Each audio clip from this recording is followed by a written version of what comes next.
Hi, everybody. I'm Kelly. And I'm Debbie. Welcome to Debbie and Kelly Live. All right.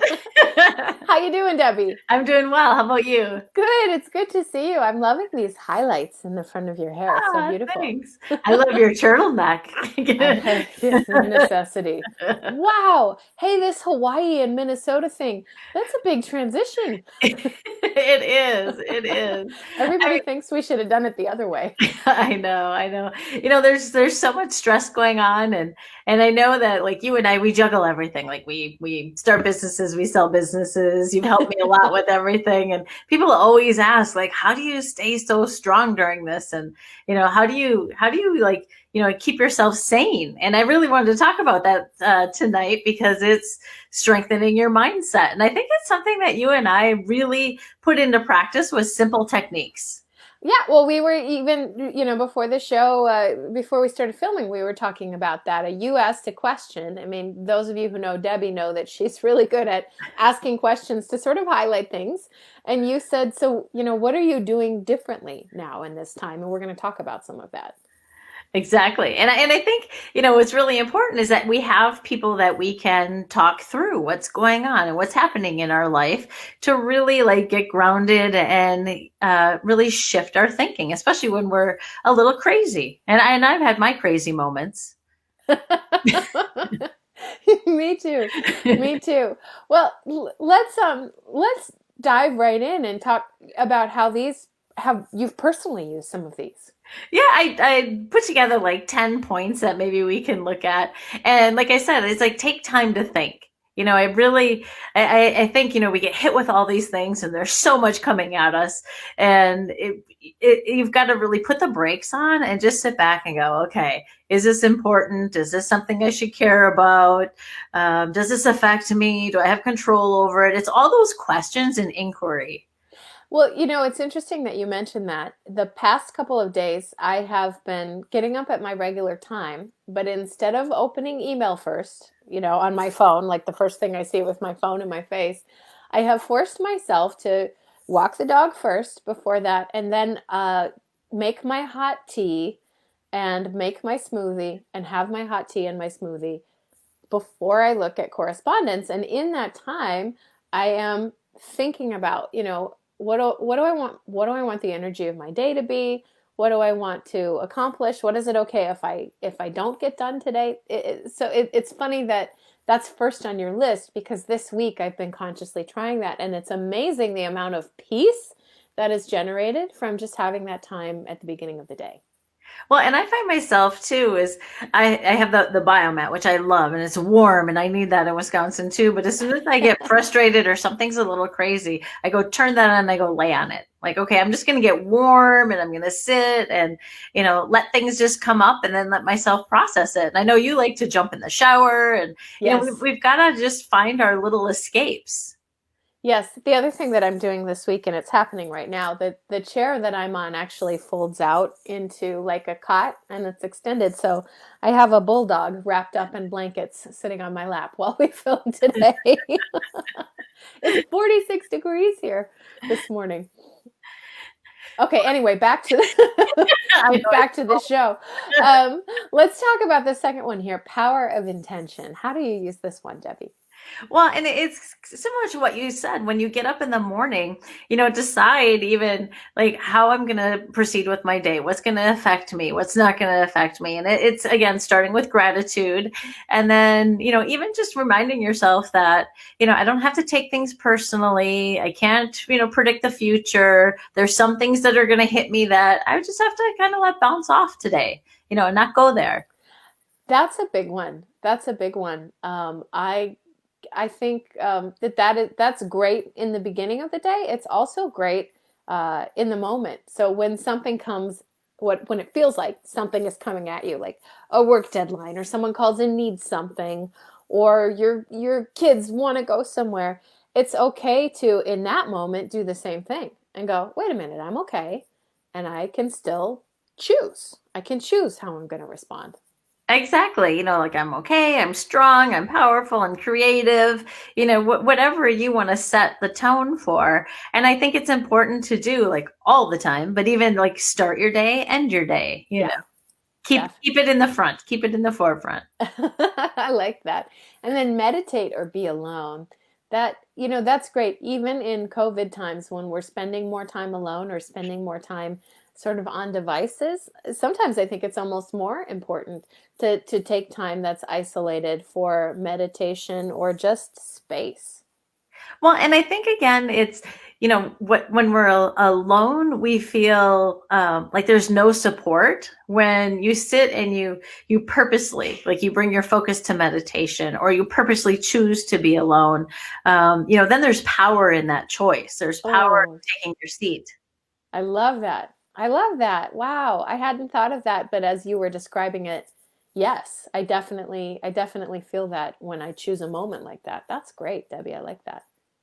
Yeah, and then even like alone, walk in nature, exercise, or even exercise or walk with friends. But moving your body is another way to just kind of shake it off and get back to what's important. And I think that's the main thing, is to have a strong mindset, is what's important to you right now, what is it that you want to focus on. And a lot of times with exercise and being in nature, we really come into ourselves. Yeah, yes, yes. And with life problems or even sort of artistic or business pursuits, a lot of times when you get out and move or do something different, that's when you have these brilliant ideas. I've been in a couple different songwriting workshops with different songwriters in the past couple of months, and almost all of them say, take it for a walk.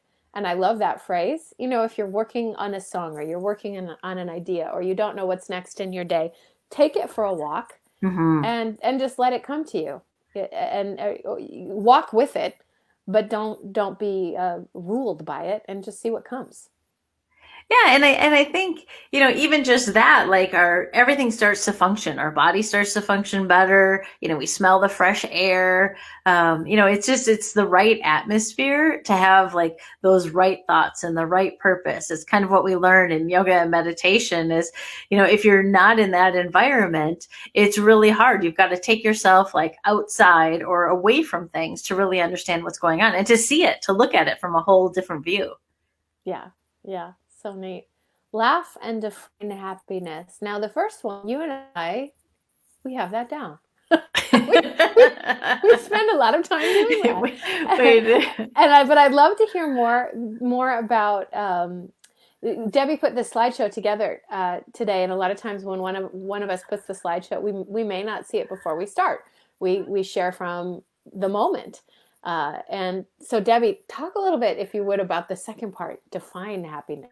Well, I added that because I think yes, we do laugh a lot, and I've had people say like, "Can you make me laugh? Like you and Kelly laugh when you're together all the time, and like I never laugh. How do I laugh? Or how do I get as happy as you two?" And I was thinking about that, and I thought, you have to define happiness, and when I think of it, at first it's almost like stability equals happiness. Having people that you care about in your life equals happiness. Having support. What is it?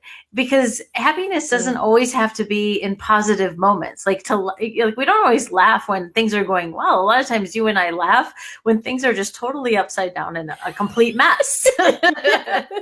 Yes. Yes. Oh, that's so true. Now that you put it that way, yes, it's true. And yes, we laugh and have fun too. But yeah, I like this. And there's a lot of conversation on the internet around what is it? False positivity. Yes. People who may be pretending to be joyful all the time. Well, we're not joyful all the time No. necessarily, and certainly we're thrown by things. Both of us are, that come up in different ways.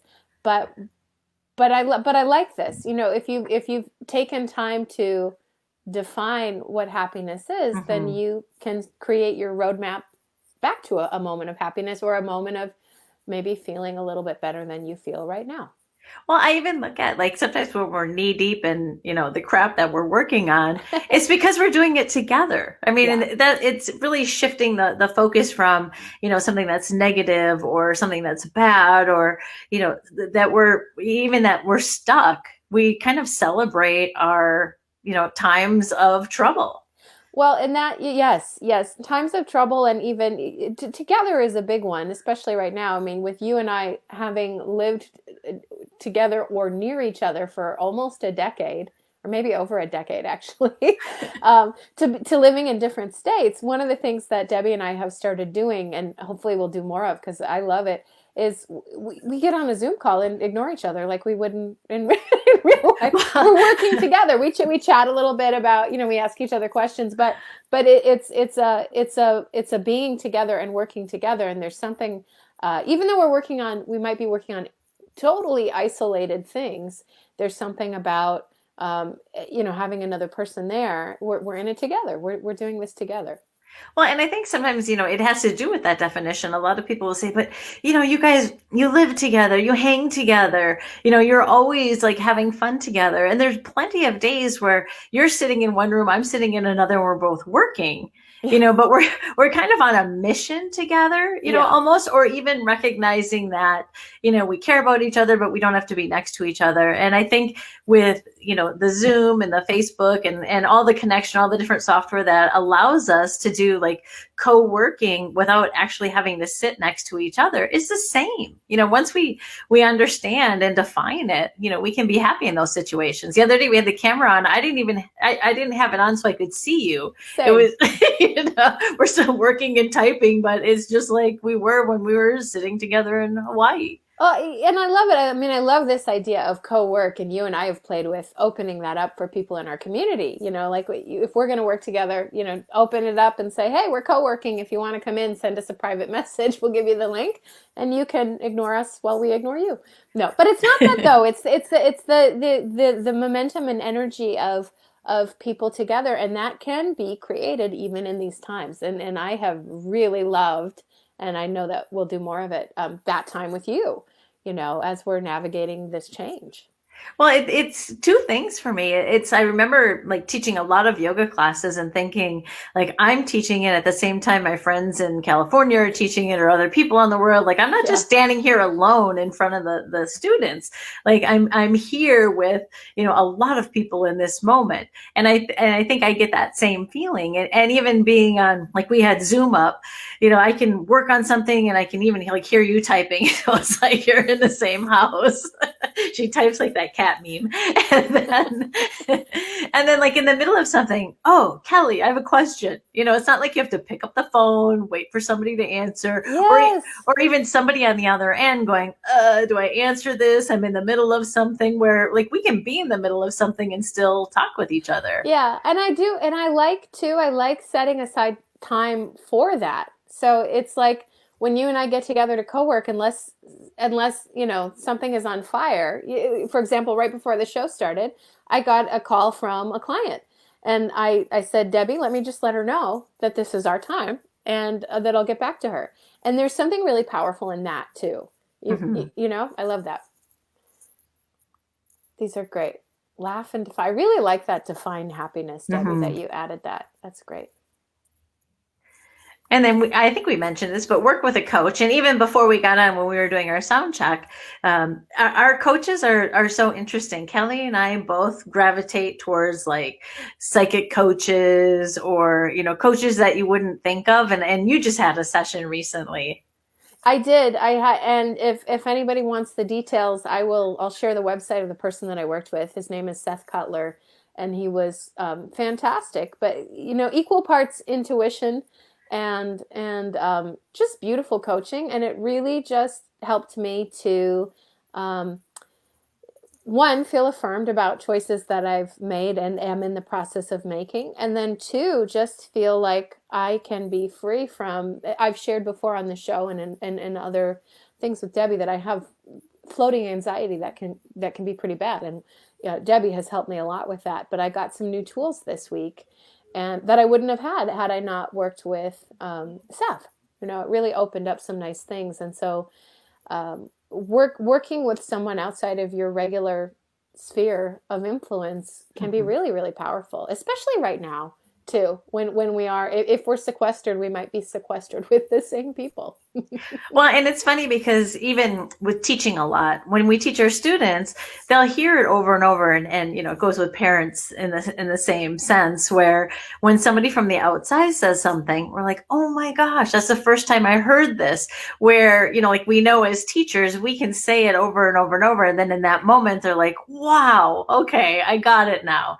And I think that's why we always promote, see other coaches, go out of your sphere of influence, have a coach that you go to on a regular basis, but it doesn't hurt to expand and just see, how things connect in other ways. Yes, absolutely. And Seth, who I mentioned, yes, coach, but also medium. I mean, that's really how he defines his business and what he does, and he was fantastic.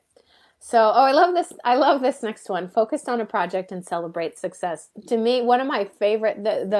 I feel like I'm getting a brain massage when I take a bite out of a project and just stick with it to completion, and then celebrate those many successes along the way. I mean, I'm a person who has a little bit of a compulsion with list making and checking off boxes. I've gotten better, but this is something that brings joy to me. What would you say about this, Debbie? Well, if I get upset about something or angry, and it's tough because when you're really moving your business and things are going well, that's when out from the side, somebody will say something on social media, or somebody says something to you, or someone doesn't understand what your work is. It's really easy to like drop into negativity, and I find that when I'm having my pity party, or I'm a little, because I have those often. Oh yeah.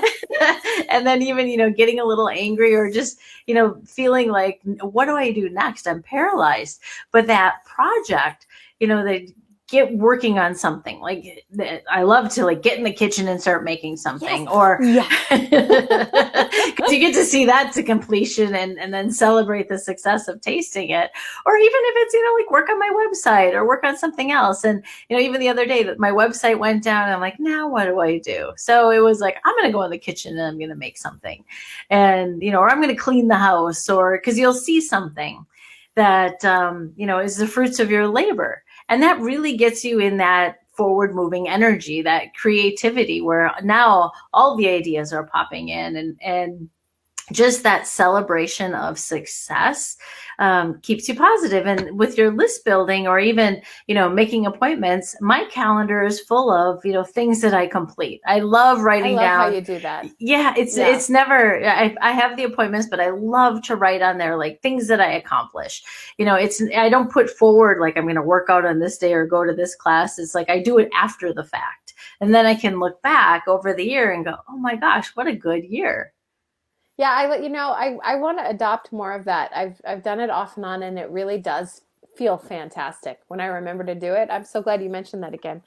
Yeah, and with this, I mean, focus on a project. It doesn't have to be business. I mean, it can be anything. You mentioned cleaning the house or cooking, and I did both of those yesterday. But all of a sudden, I was looking up at the bathroom vent in my ceiling, and for some reason, I was divinely inspired to get out my vacuum cleaner and clean that sucker. And when I walk into my bathroom now, I'm like, yes.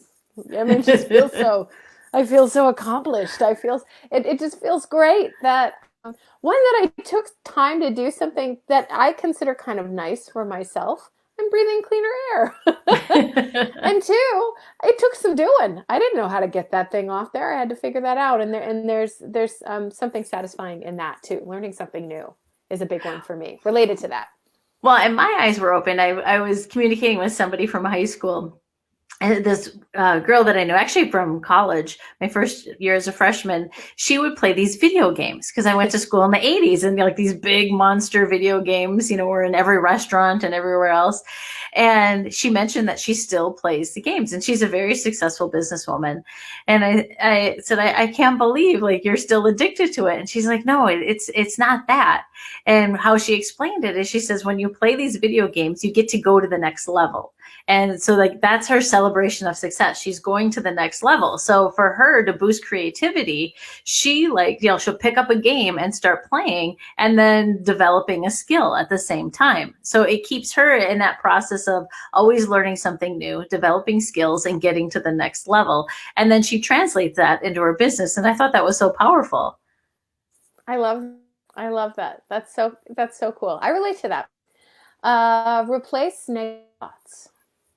Well, Yes. and I think Yes.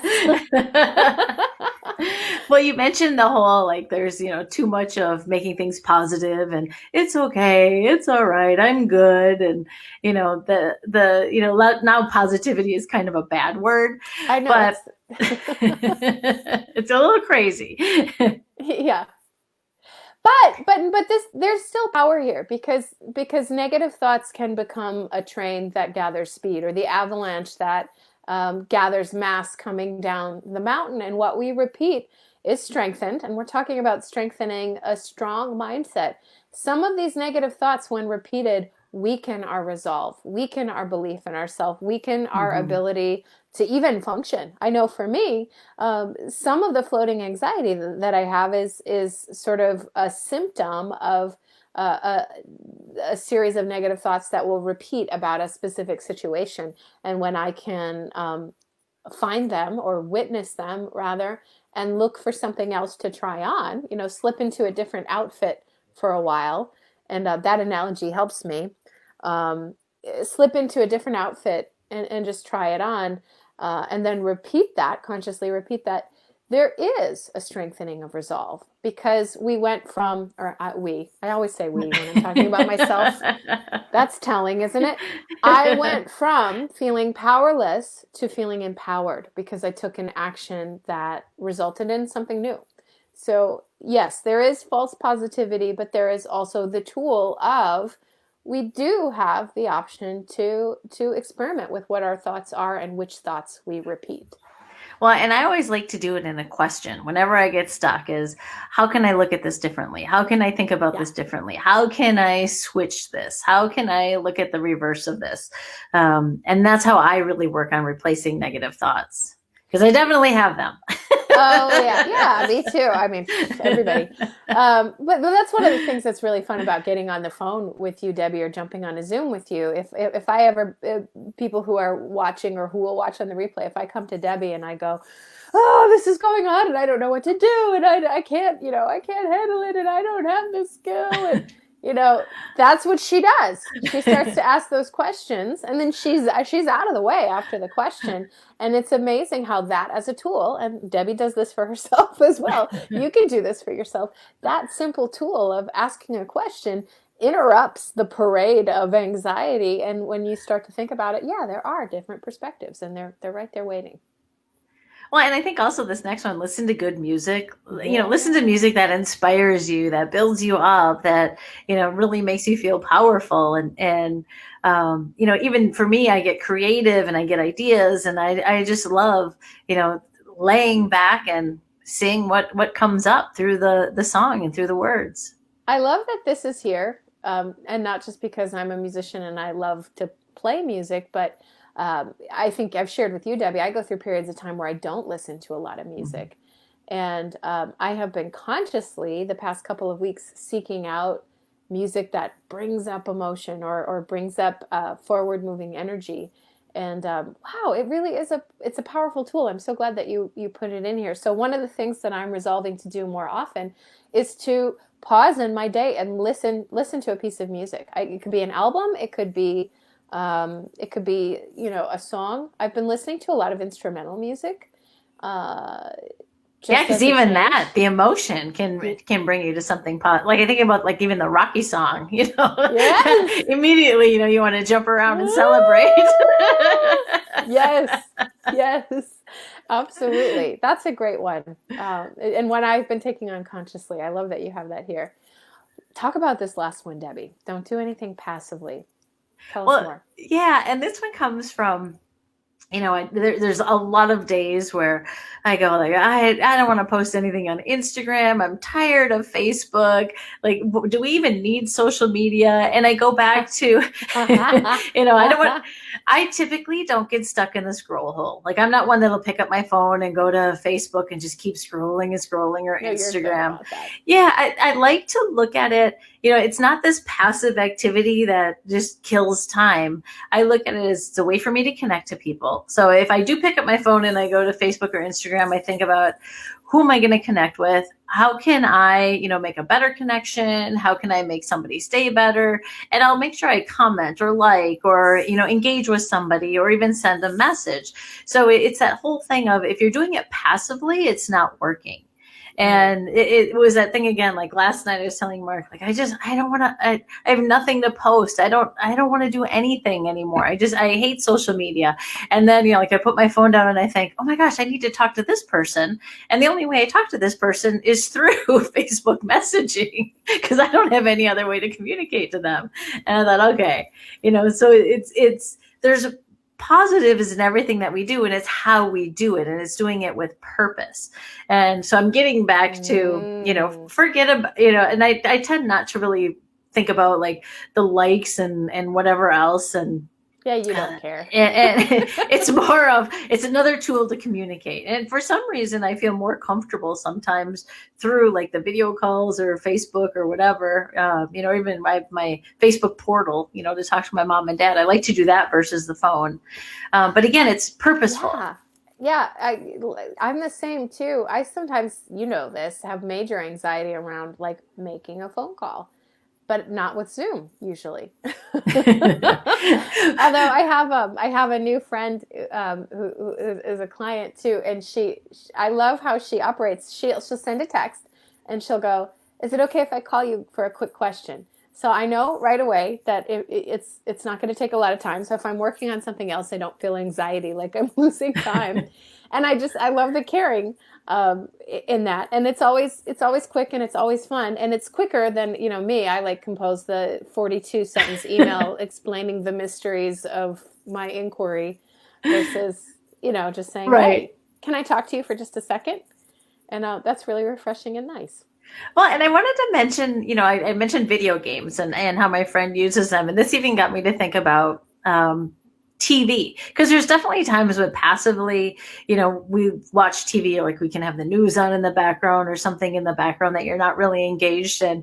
But I really, for me, sometimes binging a show, like I was so stuck in some negativity and poor me, and I don't want to do any work, and maybe I should just give it all up, that whole story. Oh yeah. Yep. And I turned on TV and I thought, I gotta find something uplifting. And I watched the show Away with Hilary Swank. I binged the whole series this weekend. And it was good? I liked it. It is one of those things where watching it, it had me cry, it had me laugh, and it just motivated me to get some stuff done. When I was I felt upbeat. I felt like exercising. I felt like, I gotta watch this show. I know. It really like inspired me to do different things. And I think that too, like a lot of times I'll see friends, what's the next show I can binge? And I think, like if you're binging it passively, if it's not really like fueling something within you, that's a time sucker, and you can waste your day. But like, do it purposefully. Are you picking like inspiring shows to binge or series to binge, or are you using it to like shift your state of consciousness so that like you're in a happier place? Yeah, and sometimes I don't watch a lot of TV here in my house. I have a TV, but I don't watch a lot of TV or shows.